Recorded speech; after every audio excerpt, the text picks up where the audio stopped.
the applications for space and what you can do out of it are so massive where you can just see a whole new industries emerge, and industries which at face value have absolutely nothing to do with space. Surprisingly early in How to Lend Money to Strangers' life, PR companies began to approach me to place guests on the show. I was flattered, and I was delighted. Doors that I would have expected to have to kick down were now being opened from the inside. But not every guest makes sense. One thing that I've always been clear on is that there has to be a lending angle. I'm willing to stretch to find that, and some of my favorite episodes have been stretches, but I have to link it back to lending in one way or another. I'm very strict on this. I've turned away many great guests for this. But today I break that rule. Welcome to How to Lend Money to Astronauts with Brendan Lagrange. Russell and I do make a token effort to at least mention lending, but I'll be honest, it's 1% lending and 99% astronauts. Well, technically, not even that, because we're talking unmanned satellites. Never mind. 54 years ago today, man landed on the moon, so I'm in the mood to make an exception.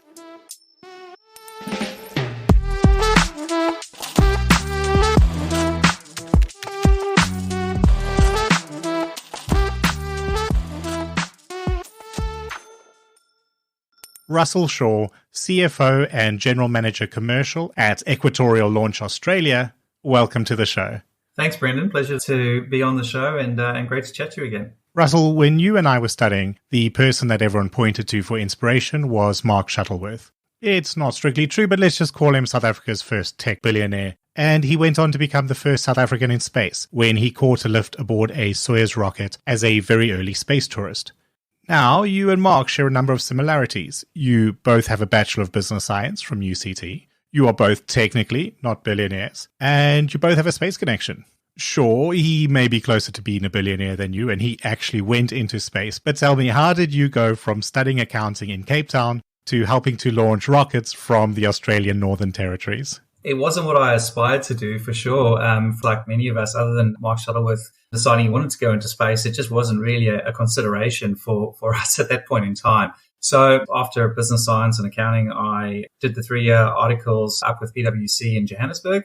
And from there, most people took the voyage north to head up to London and continue their sort of professional development and career there. I wanted to do something different, so I headed more northeast, I suppose, or to the Far East is probably more accurate, as I went off and got a transfer to Tokyo, got a one-way ticket. Had a wonderful 2 years there, really learning a new language in a completely foreign environment to South Africa and Johannesburg. Great cultural shock. I convinced myself that learning US GAAP would be very exciting, which it wasn't. And after a couple too many quarters of Sarbanes-Oxley reporting, as much as I loved Japan and Tokyo, I couldn't fathom doing auditing anymore. So I was lucky enough to get a break and took up a job at Macquarie Bank in Australia. So I moved to Sydney and became an equity analyst there, again, in a foreign country and in a completely foreign role, covering the transport and aviation sector. And only half the job is research, the other half is marketing and spending time with clients. I really enjoyed covering the airline sector. So when I got the opportunity to actually go into the airline industry, I jumped at that opportunity thinking that, it's pretty easy looking at it from the outside in. Needless to say, it was a lot harder from the inside looking out than the outside looking in. And we spent the better part of the next 4 to 5 years fighting to stay alive after a bruising and senseless, one must say, capacity war with Qantas. So I moved from the financial side of the business into the commercial side, running the network and all the pricing and seating inventory and alliance partnerships for the airline. So pretty about 50% of the sort of core commercial activities. So I really enjoyed that. That came to an end pretty soon after COVID, though. There was a restructure. Private equity took over the business out of administration. I chose to go and try something else. So after a bit of time off, some of the colleagues who I had crossed paths with going through Virgin Australia had joined a startup effectively in the space industry called Equatorial Launch Australia. So I jumped at the opportunity, and having worked with nothing but multinationals for some time, to go into a startup where I was effectively, employee number 4 or 5 was quite a shock to the system. And we worked pretty hard to get 3 NASA rockets launched out of Australia in the short space of 3 to 4 months last year. So that's how I ended up where I am. When you go to ELA.space, you're literally met by a rocket launch and you can't help but smile. So tell me in sort of more practical terms now that you're seeing it from the inside as well. What is the ELA? What are you doing there? And for my audience is all in the financial services, so just for a sort of a basic primer on it, how does that whole space industry fit together globally? Getting things into space has historically always been the domain of governments. US and Russian governments have been going at it for the better part of 60 or 70 years.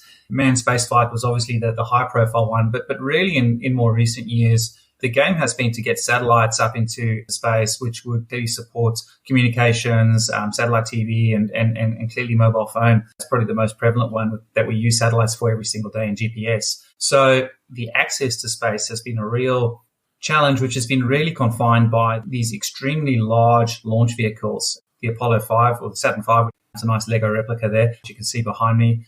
But the size of that rocket and the amount of payload and fuel it has to get to effectively burn off enough energy to lift itself off the ground and then continue that as it gets lighter and the solid fuel is extinguished, it gets faster and faster up to, Mach 5 and then up to Mach 17. So it's pretty amazing that these things get off the ground.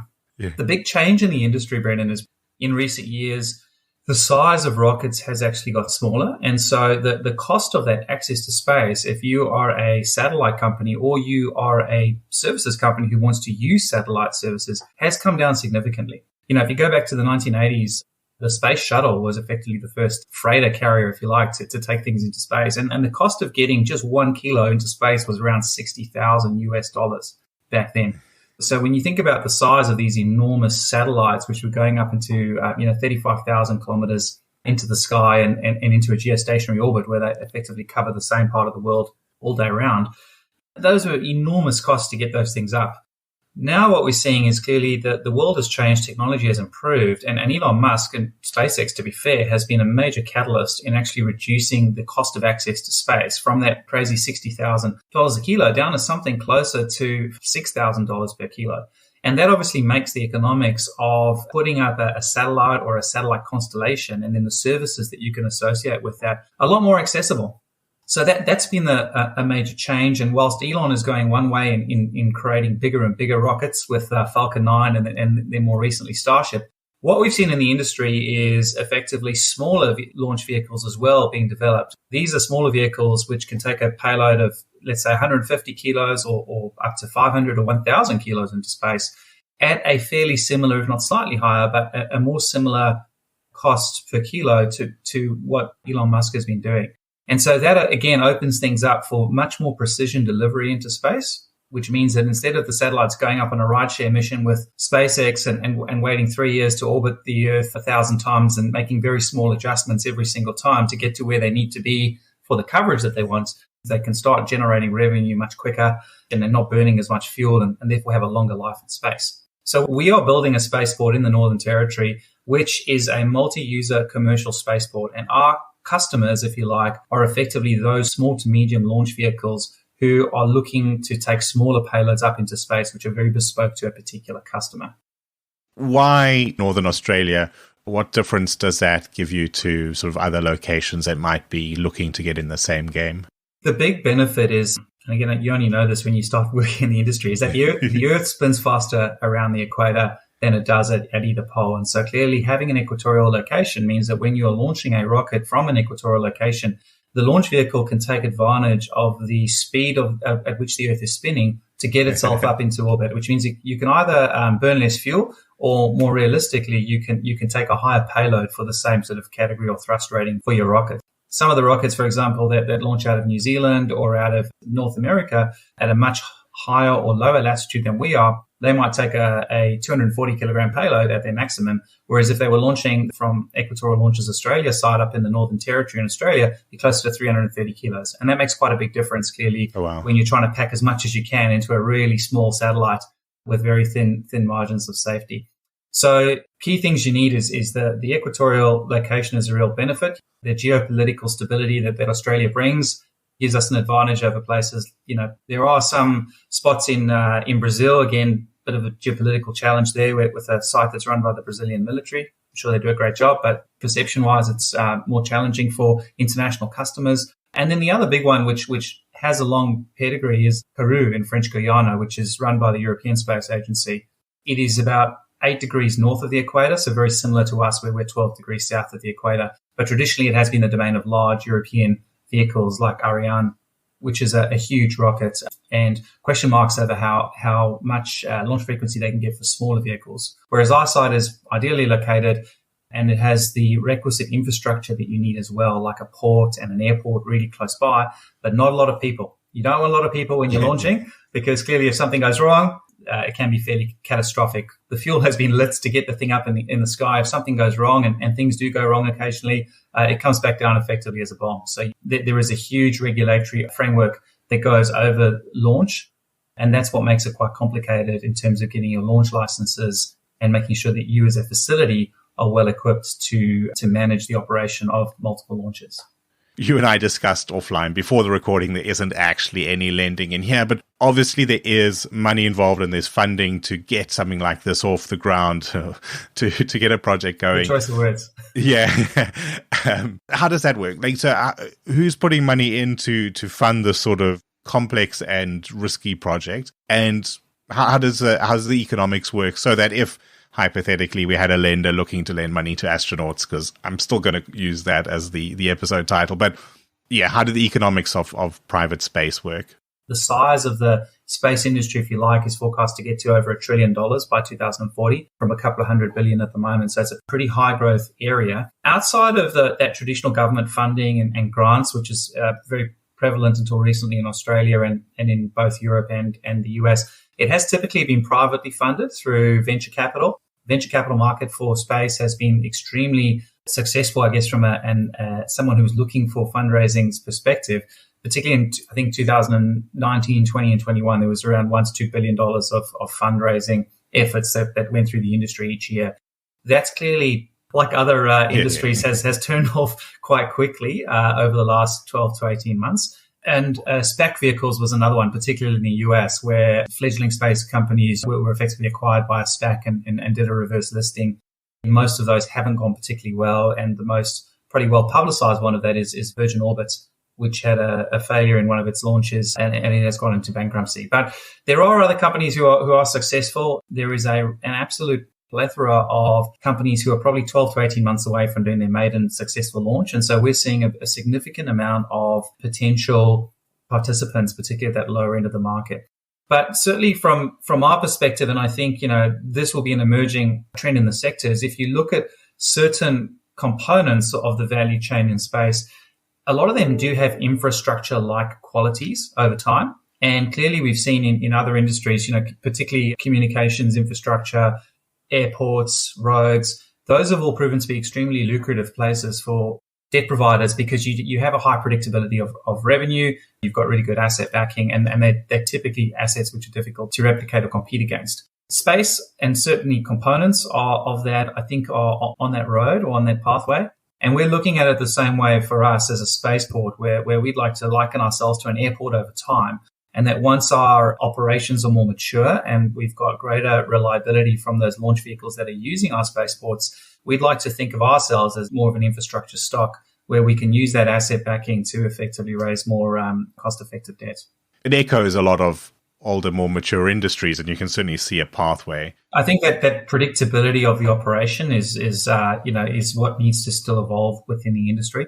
SpaceX is doing an amazing job. I mean, you talk about launches every couple of years. I mean, these guys are now launching every couple of days. So they are on track to launch 85 times this year.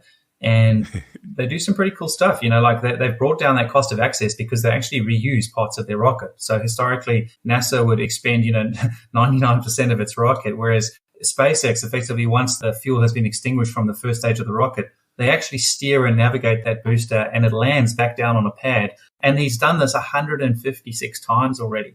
So it's pretty proven technology. And SpaceX makes the industry look a lot easier than it is for everybody else who are still trying to figure out how to get the thing up, never mind how to get the booster back. But I think it tells you, as you say, that the industry in certain areas is maturing. And if you've got that predictability and stability of revenues, clearly, then that means that there's far more funding opportunities going forward, particularly from a debt standpoint. What are the trends or activities happening in the space industry going forward that curious onlookers can be looking forward to or keeping an eye on? Yeah, so I mean, there's all these sort of, associated industries. So, for example, space awareness and space situational awareness is a huge industry where because the world's gone from 3,000 or 4,000 satellites just 3 or 4 years ago to north of 12,000 already, and it'll be north of 100,000 by 2030. And now it doesn't help when the odd Russian dead satellite is blown up as well, and that explodes those pieces into 25,000. Space is clearly a big place, but the fact that they're all orbiting the Earth at different inclinations and at different altitudes means that, you've got to effectively 3D model this. And there are companies that do this, that look actively at whether there's going to be any collisions. In-orbit refueling is a new industry as well. And even companies which are looking at how do you deorbit things, which means effectively sending something up to take things back down. And the good thing is once they generally come back down, they burn up on re-entry. So, it's not so much of a landing issue. It's just about getting it to the point where it stops orbiting and starts getting burned up by the Earth's atmosphere. Those are just a couple of examples of the fledgling industries. When you talk about the applications for satellites in space, Earth observation is critical. And an Australian company, for example, which has found a way in which by using certain types of scanning, it can actually scan land and effectively find out or discover what the composition of minerals is underneath that land, which can really change the landscape from a mining exploration standpoint. Instead of having to drill holes every 5 kilometers or whatever they do, you can see a lot of this from space, and clearly that reduces the cost. In Australia, because of the vast land mass that we have here, a lot of farmers actually subscribe to satellite data, and then you can combine AI to look at where there may be issues with crops or with disease. And so instead of spraying their entire, multiple acre property, they're actually honing in on a particular area to kill bugs. So the applications for space and what you can do out of it are massive. And these are just a handful of examples where you can just see a whole new industries emerge and changes in the way in which people are doing industries which at face value have absolutely nothing to do with space. It all feeds into the risk assessment matrix, and it's just about how lenders, I guess, are thinking about that in terms of how their business model, their risk assessment criteria will change, and how they can use satellite data combined with AI, I guess, to make a more informed decision and work out that risk return framework. Russell, spaceflight, I think, still is the boldest of goals, of ambitions, and very evocative as an idea. Equatorial Launch Australia started, you already had 3, as you said, successful launches in the first couple of months of life. So clearly you're a group of people, you're a company that is equally bold. As you think about yourselves within that kind of future of the space industry, what are you focusing on? What can people expect to be coming out of Australia in the next sort of months or years? The application of what we can do, and as these rockets get more powerful and the fuels get more efficient in terms of how they do it, we can see a future for our site where there'll be a lot of launches that actually go up not just to deploy satellites, but to take materials onto the moon, for example. And interestingly enough, it's far more efficient for things going into what they call deep space beyond the moon to actually land on the moon first and then capitalize on the lack of gravity on the moon to launch off from the moon again and go somewhere else. So we can see a lot of future applications for what we do with these more powerful, smaller launch vehicles going forwards. And I think it's important that from a country perspective, you try and create or incubate these ideas. And it does require some level of government support initially, and there's some pretty bold private venture capitalists to come in. And then I think as that starts to mature, then you'll move on to mezzanine funding and hopefully some sort of asset-backed security over time. So look, I think it's pretty exciting. It is a long-term process. These companies are thinking 5, 6, 7 years ahead in terms of just getting their launch vehicle into space is sort of the key milestone, and then actually building it up and operationalizing it to the point where they can be launching every week or every couple of days like SpaceX is able to do. That's sort of the core to success in a lot of our customers' business models. And in turn, it's going to be a success factor for us, for them to be able to do that, for us to really get the efficiencies of scale. We're a fixed asset business. We have to build everything up and then wait for the capacity to be utilized as the launch vehicle frequencies and launch cadence increases. So the fruits of our labor comes towards the end. We're spending a lot of money at the beginning. When we talk about logistics of an Australian space station and serving an international market of launch companies, is this a similar exercise to what would be happening on the moon? That if they look around the world, they choose, okay, this is the launch site for us. This is the best returns in terms of cost per kilogram for us. We're going to launch from Australia. Do they have a rocket sitting in a warehouse somewhere that they have to then fly across to Australia? Do they build it in Australia? How does that work, given that these are huge and complex machines that we're talking about? Yeah, so at the moment, I mean, most of the launch vehicle providers would have a local manufacturing facility, particularly those in the US, where they have, technologically savvy population and very high-tech industry and equipment. Most of that stuff is built there. There's an additional layer of complexity when you're exporting some of these products out of the United States because of something called ITAR regulations, which is really there's government restrictions in place around what kind of technology you can export. Particularly when you think about rockets and launch vehicles, if you put something at the top of a rocket, it turns into something else. So, the US is understandably very cautious about where that technology gets exported to. And Australia is not there yet, but very close to effectively getting a what's called a technology safeguards agreement, which is what the US requires, almost like a bilateral treaty with certain countries to make sure that its technology can be exported in a safe manner to, a trusted ally. So I think, you will see a lot of decentralization, but as these rockets get bigger and they get fatter, if you like, they get harder to ship in a shipping container. And so you actually do need to assemble and integrate these things on site. So I think that's definitely a longer term plan for us. Again, the satellites can be flown in. They are the precious cargo. Some of these satellites can cost, north of $200 million per satellite. So it's a pretty lucrative insurance market as well, I think. And premiums will be going up there as well with some of the more recent challenges, but those satellites can take years to build, literally. And so I think, it's probably a little bit premature to think that those would be built in Australia, but they can be flown in at short notice, whilst I think the launch vehicles do need to be built on site as they get bigger and bigger. Clearly, the risk profile for human spaceflight is so much greater because you're effectively putting, 6 or 9 people on top of a bomb and launching it up into the sky. So, if, as I mentioned earlier, there are strict regulations even for us with launching satellites, which have no people in them and there's no one around. Strapping 6 or 9 people in at the top of a rocket brings a whole new level of scrutiny and, precision delivery that you really need to take into account. And so the risk to the industry as a whole is if something went wrong, and we've seen this, in the decades gone by with Challenger, Space Challenger, the shuttle, it can set the industry and those programs back by a couple of years. And rightfully so, to be honest. I mean, the same thing has happened in the airline industry over the decades where if a plane goes down, people have to figure out what goes wrong and then they make the industry safer going forwards. So I can see the same thing happening in space, but the tolerances are much lower, even though it is still a pioneering and at the frontier of technological development. The regulations will be very strict. And whilst I think it sounds awesome, and I saw an article the other day about, you can get from Sydney to London in 2 hours by using these suborbital space rockets. I'm not sure they're going to be setting up those launching pads anywhere near a major city, for example. So it kind of defeats the point in my mind if I have to fly 3 hours north to the edge of the Northern Territory to then get on a shuttle, which is going to take me somewhere else. And then I need another journey on the other side. So I think there's somewhat more limited applications for that. At the moment, it's more joyrides of the rich. Like we saw with Mark Shuttleworth many decades ago. That cost will come down, and I think that'll be space tourism will be a booming industry as well. But, I wouldn't want to be the first guy on that rocket, let me tell you. Well, yeah, I think that the actual takeoff process is, I can't really get my head around that ever feeling comfortable. Maybe there are some kids sitting at home dreaming of space where that risk makes sense to them, but to me... Yeah, well, the conflict is, in airlines, there is a margin of safety built into a plane on everything that they do. Whereas in space, because your margins are so thin, and what I mean by that is any padding you put on the space rocket is extra fuel you have to burn to get the thing up into space in the first time. So the margins are absolutely razor thin in space. You're talking less than 1% variation. So nothing is built any stronger than it needs to be to get up into space. You don't have that issue when you're boarding a plane. The stuff has so many layers of redundancy built in. So that's the inherent conflict, I think, with human spaceflight.